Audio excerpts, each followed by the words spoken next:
गुरु के चरणों को छूकर, उनके सामने कर जोड़कर और कुछ नतमस्तक होकर हृदय का भाव सुनाता हूँ, एक पुरानी बात बताता हूँ। मैं अज्ञानी, मैं पापी मूढ़, मैं अज्ञानी, मैं पापी मूढ़, मुझे न आता कोई ज्ञान गूढ़। पर जब लिख नहीं पाता था, अक्षरों को पढ़ नहीं पाता था, तब आपने हाथ पकड़ लिखवाया, मेरे साथ खुद बोल बोल कर मुझे पढ़ना सिखाया, मुझे देखना सिखाया, मुझे सोचना सिखाया, मुझे दिव्य ज्ञान से प्रकाशित किया, जो कुछ किया मेरे लिए किया। अब कृतज्ञता कैसे बतलाऊं, गुरु का ऋण मैं कैसे चुकाऊं। कविता का शीर्षक यही है, गुरु का ऋण। जब आते मेरे मन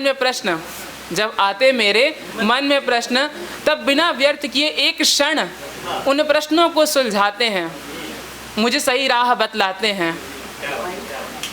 आगे, उत्तर तो मिल ही जाता है गुरुवर, किंतु आप प्रश्न करना सिखलाते हैं,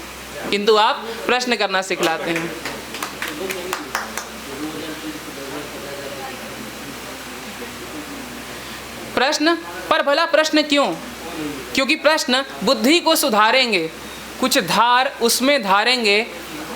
उत्तर तो मिल ही जाता है, उत्तर ढूंढने में श्रम करवाते हैं, रात दिन एक करवाते हैं, परंतु जब उत्तर आता है तो वाह क्या आनंद आता है, वाह क्या आनंद आता है। इस प्रकार भला कौन सिखला सकता, ऐसा गूढ़ ज्ञान, ऐसी बुद्धि कौन बतला सकता। धन्य धन्य है आप गुरुवर, किया ज्ञान को सदैव अमर।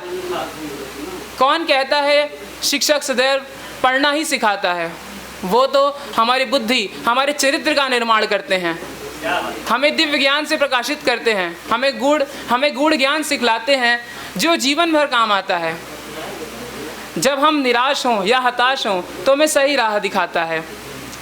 और कहूँ मैं क्या गुरुवर, ये अंतिम पंक्तियाँ ध्यान दीजिएगा।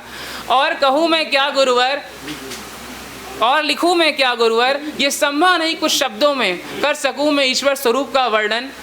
अंत में यही कहूँगा, जीवन में जहाँ भी रहूँगा, जैसे भी रहूँगा, नहीं भूलूँगा उन हाथों को जिनने मुझ में ज्ञान बीज बोया था, जो मेरी जीत में मुझसे ज़्यादा खुश और मेरी हार में स्वयं अश्रु छुपा कर रोया था।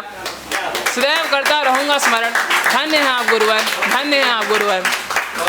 और मैं अपनी वाणी को विराम देना चाहूँगा एक श्लोक के साथ। गुरुर् ब्रह्मा गुरुर्विष्णु गुरुर्देवो महेश्वरः, गुरु साक्षात् परब्रह्म, तस्मै श्री गुरुवे नमः।